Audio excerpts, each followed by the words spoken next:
شاشی کورو پختسیم. آه یوسف. چی بود؟ چرا؟ شاشی بازی را.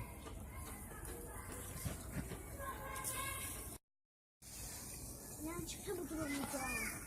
شاشی کار دیدی؟ شاشی پختسیم. کسر بودم میگه پیش چرا؟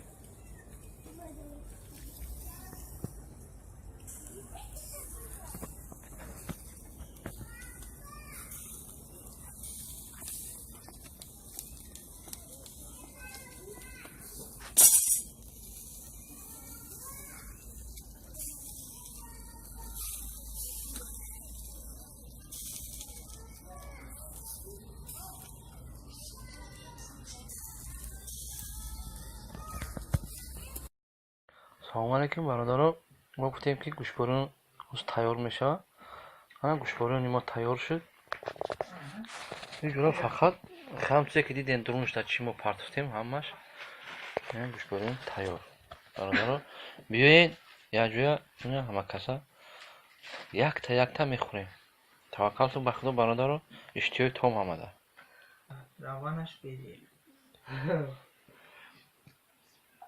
بگیریم بچه‌ها بگیریم این نکم حقیقتا همین صاف روغن باور کرد. هم تازه گوسپنده نه؟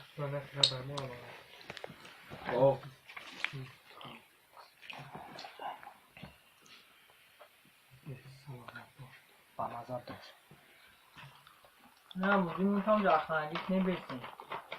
کجا؟ نه تکام.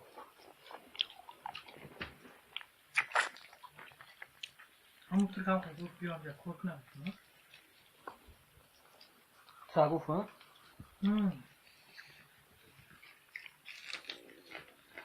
گفت بیو. الان نمیدیده نه گفت بیو.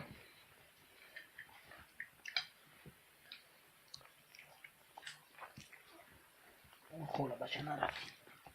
من این قرار گنده هم بودم. همه از این بر. خیلی تیار شده. شمون هیلا میشگی. راست تمنیت نمیستم. اما خب.